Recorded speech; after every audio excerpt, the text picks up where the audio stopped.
Maithri movie மேக்கர்ஸின் தயாரிப்பில் பிரதீப் ரங்கநாதனின் டியூட் ரன்னிங் சக்சஸ்ஃபுல்லி.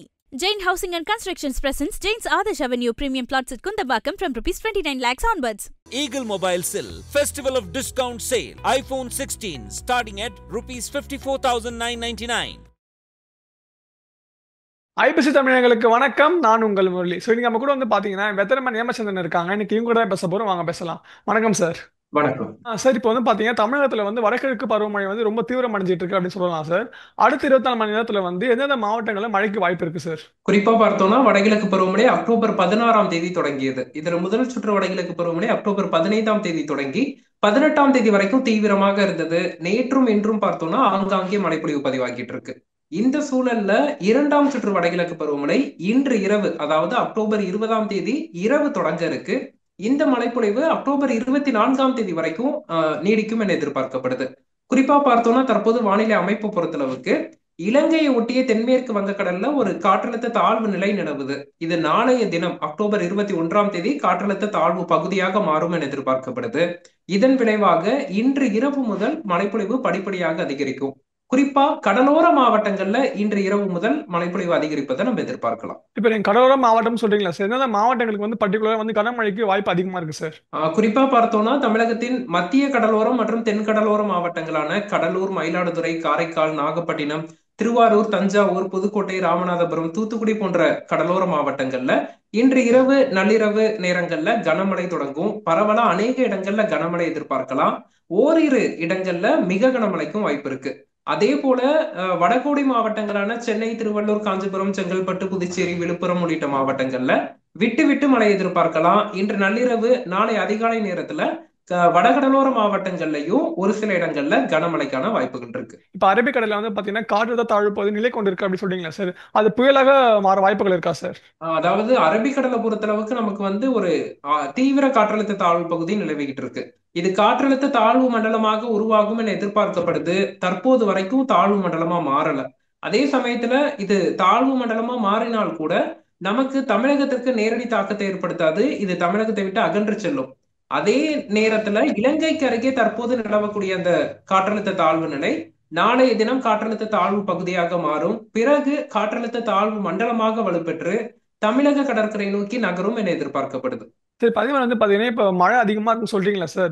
இதனால மீனவர்கள் கடலுக்கு செல்லலாமா சார்? சப்போஸ் செல்ற மாதிரி இருந்தா எந்த பகுதிக்கு அவங்க மீனவர்கள் கடலுக்கு செல்லலாம், எந்த பகுதிக்கு மீனவர்கள் கடலுக்கு செல்லக்கூடாது சார்? இப்போ நாளைய தினம் தான் காற்றழுத்த தாழ்வு பகுதி உருவாக இருக்கு. அது அதற்கடுத்த 48 மணி நேரத்தில் அக்டோபர் 23ஆம் தேதி வாக்குல காற்றழுத்த தாழ்வு மண்டலமாக வலுப்பெறும் என எதிர்பார்க்கப்படுது. இதன் காரணமா தமிழக மீனவர்கள் அடுத்த ஒரு 3-4 நாட்களுக்கு கடலுக்கு மீன்பிடிக்க செல்லக்கூடாது. குறிப்பாக தமிழகத்தின் தென்மேற்கு வங்கக்கடல் பகுதி, தமிழக கடலோர பகுதிகள், மன்னார் வளைகுடா, குமரிக்கடல் பகுதி என கடல் பகுதி, வங்கக்கடல் மற்றும் குமரிக்கடல் பகுதிகளுக்கு அடுத்த ஒரு 3-4 நாட்களுக்கு மீனவர்கள் செல்லாமல் இருப்பதுதான் நல்லது. இப்ப ஒரு மழை மட்டும் தான் பெய்யுமா, இல்ல இடியுடன் கூட மழை பெய்ய வாய்ப்புகள் இருக்கா சார்? இல்ல, நமக்கு பருவமழை தொடங்கினதுல இருந்தே இடி மின்னலின் தாக்கம் தொடர்ந்து காணப்பட்டுச்சு. என்ன காரணம் அப்படின்னு பார்த்தோம்னா நமக்கு வங்கக்கடல் பகுதிகளில் எந்த ஒரு சலனமும் உருவாகல. நமக்கு அரபிக்கடல் பகுதியில தான் ஒரு காற்று சுழற்சி உருவாகி அது தற்போது தாழ்வு பகுதியா இருக்கு. இதன் காரணமா ஒரு ஈரப்பதம் மிகுந்த காற்று மட்டுமே வருகை தந்து மழைப்பொழிவு கொடுத்ததுனால இடி மின்னலின் தாக்கம் அதிகமா இருந்துச்சு. இனி வரக்கூடிய நாட்கள்ல தாழ்வு பகுதி உருவாகி அது தாழ்வு மண்டலமாக வலுப்பெற்று மழைப்பொழிவு வரும்போது இடி மின்னல் படிப்படியாக குறையும் அப்படின்னு எதிர்பார்க்கலாம். இருந்த போதிலும் மக்கள் இடி மின்னலின் போது மிகவும் எச்சரிக்கையாக இருக்க வேண்டியது அவசியம். தமிழ்நாட்டில் எத்தனை நாள் வரைக்கும் மழைக்கு வாய்ப்பு இருக்கு? இப்போ நமக்கு இந்த இரண்டாம் சுற்று பொறுத்தளவுக்கு அக்டோபர் 20ஆம் தேதி இரவு தொடங்குது.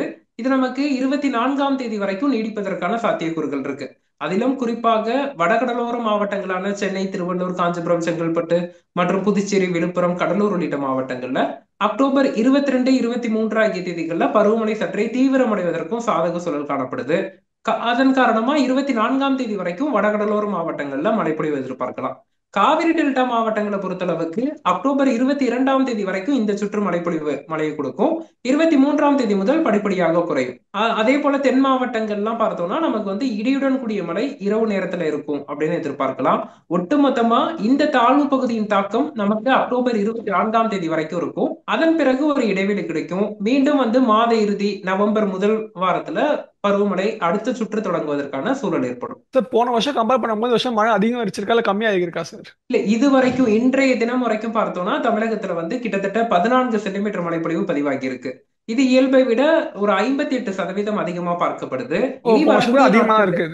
இன்று வரைக்கும் அக்டோபர் 1ஆம் தேதி முதல் 20ஆம் தேதி வரையிலான காலகட்டத்துல மீதம் இருக்கக்கூடிய வடகிழக்கு பருவமழை காலத்திலையும் நம்ம இயல்புக்கு அதிகமான மழைப்பொழிவை தான் நம்ம எதிர்பார்க்கிறோம். சென்ற ஆண்டு அதாவது 2024ஆம் ஆண்டு பொறுத்தளவுக்கு அக்டோபர், நவம்பர், டிசம்பர் ஆகிய 3 மாதங்கள்ல கிட்டத்தட்ட 59 சென்டிமீட்டர் தமிழகத்தின் சராசரியா மழைப்பொழிவு பதிவானது. இது 33% அதிகமா இருக்கும். இந்த ஆண்டை பொறுத்தளவுக்கு நம்ம 60 சென்டிமீட்டருக்கு மேல மழைப்பொழிவை எதிர்பார்க்கிறோம். கிட்டத்தட்ட 35% மேல் இயல்புக்கு அதிகமான மழைப்பொழிவை இந்த ஆண்டு நம்ம எதிர்பார்க்கலாம். ஓகே, பள்ளிகளுக்கு விடுமுறை அளிக்கப்படணுமா இல்ல பள்ளிகளுக்கு போலாமா எப்படி சார்? இல்ல, கண்டிப்பா இப்போ வடகிழக்கு பருவமழை தொடங்கி தற்போதுதான் தீவிரமடைவதற்கான ஒரு சூழல் ஏற்பட்டிருக்கு. நாளைய தினம் அக்டோபர் 21 பொறுத்தளவுக்கு பொது விடுமுறையா இருக்கு. அதனால மழைப்பொழிவு வந்தாலும் மாணவர்களுக்கு பிரச்சனை இல்லை. அக்டோபர் 22, 23 ஆகிய தேதிகள்ல பள்ளி கல்லூரிகள் விடுமுறை என்பது அதிகரிப்பதற்கான ஒரு சூழல் இருக்கு. குறிப்பா வடகடலோர மாவட்டங்கள், காவிரி டெல்டா மாவட்டங்கள்ல அக்டோபர் 22ஆம் தேதி பள்ளி கல்லூரிகளுக்கு விடுமுறை விடுவதற்கான முதல் வாய்ப்பு, அந்த அளவிற்கான ஒரு மழைப்பொழிவை நம்ம எதிர்பார்க்கலாம். இப்ப அடுத்த 2 நாட்கள்ல வந்து எங்க மழைப்பொழிவு அதிகமா இருக்கும் சார்? குறிப்பா பார்த்தோம்னா அக்டோபர் 21, 22 ஆகிய தேதிகள்ல தமிழகத்தின் வடகடலோர மாவட்டங்கள் சென்னை, திருவள்ளூர், காஞ்சிபுரம், செங்கல்பட்டு, புதுச்சேரி, விழுப்புரம், கடலூர் உள்ளிட்ட மாவட்டங்கள்ல விட்டு விட்டு கனமழை எதிர்பார்க்கலாம். அதே போல காவிரி டெல்டா மாவட்டங்களான மயிலாடுதுறை, காரைக்கால், நாகப்பட்டினம், திருவாரூர், தஞ்சாவூர் மற்றும் அதனை ஒட்டியிருக்கக்கூடிய திருச்சி, அரியலூர், பெரம்பலூர் மற்றும் வடக்குள் மாவட்டங்களான ராணிப்பேட்டை, வேலூர், திருவண்ணாமலை, கள்ளக்குறிச்சி போன்ற மாவட்டங்கள் எல்லாம் பரவலாக அடுத்த 2-3 நாட்கள் மழைப்பொழிவு எதிர்பார்க்கப்படுது. இதுல காவிரி டெல்டா மாவட்டங்களை பொறுத்தளவுக்கு அக்டோபர் 21, 22 ஆகிய தேதிகள்ல பரவலா கனமழையும், ஓரிரு இடங்கள் கடலோர பகுதிகளில் மிக கனமழையும் பதிவாகும். சென்னை உள்ளிட்ட வடகடலோர மாவட்டங்களை பொறுத்தளவுக்கு இன்று இரவு தொடங்கக்கூடிய மழை அக்டோபர் 22, 23 ஆகிய தேதிகள்ல சற்று தீவிரமடைவதற்கான சூழல் இருக்கு. பரவலா கனமழையும் ஒரு சில இடங்கள்ல மிக கனமழை வரைக்குமே பதிவாவதற்கான வாய்ப்புகள் இருக்கு. நீங்க மிக கனமழைக்கு வந்து வாய்ப்பு இருக்குன்னு சொல்றீங்களா சார்? மேபி வந்து வெள்ளப்பெருக்கு ஏற்பட வாய்ப்புகள் இருக்கா சார்? இது முதல் காற்றழுத்த தாழ்வு மண்டலம் வட தமிழக கடற்கரை நோக்கி நகர இருக்கு. இதன் காரணமா வெள்ளப்பெருக்கு ஏற்படும் அளவிற்கு பெரும் மழைப்பொழிவு ஏற்படாது. அதே சமயத்துல நமக்கு வந்து பருவமழை தொடங்கியது முதலே மிதமானது முதல் சற்றே கனமழை பதிவாகிட்டே இருக்கு. இதன் காரணமா நமக்கு மண்ணில் ஈரப்பதம் எல்லாம் அதிகரிச்சிருக்கும். இதன் காரணமா ஒரு குறிப்பிட்ட ஒரு 2-3 மணி நேரத்தில் ஒரு 15 சென்டிமீட்டர் அளவுக்கு மழைப்பொழிவு பதிவாகும் போது தாழ்வான இடங்கள்ல தண்ணீர் தேங்கும். அதே போல போக்குவரத்து இடையூறு ஏற்படும், போக்குவரத்து நெரிசல் ஏற்படும். குறிப்பாக தீபாவளி பண்டிகை முடித்து விட்டு நமக்கு வந்து சென்னை திரும்பும் மக்களுக்கு அக்டோபர் 22ஆம் தேதி, 23ஆம் தேதி காலகட்டத்துல வானிலை வந்து மிகப்பெரிய இடையூறை ஏற்படுத்தும். விட்டு விட்டு கனமழை பதிவாவதற்கும், மழை காரணமாக போக்குவரத்துல நெரிசல் ஏற்படுவதற்கும், தாமதம் ஏற்படுவதற்கும் சென்னை மற்றும் புறநகர் மாவட்டங்கள்ல வாய்ப்புகள் இருக்கு. அதன் காரணமா தீபாவளி பண்டிகை முடித்து சென்னை திரும்பும் மக்கள் சற்றே எச்சரிக்கையாக மழைக்குரிய தகுந்த முன்னேற்பாடுகளுடன் அவர்களது பயணத்தை வந்து மேற்கொள்வது நல்லது. நிறைய விஷயங்கள் பகிர்ந்துக்கிட்டீங்க. உங்க நேரத்தை ஒதுக்குனதுக்கு மிக்க நன்றி சார். நன்றி. Jain Housing and Constructions presents Jain's Adarsh Avenue Premium Plots at Kundambakam from ₹29 lakhs onwards. Eagle Mobiles'il Festival of Discount Sale iPhone 16 starting at ₹54,999.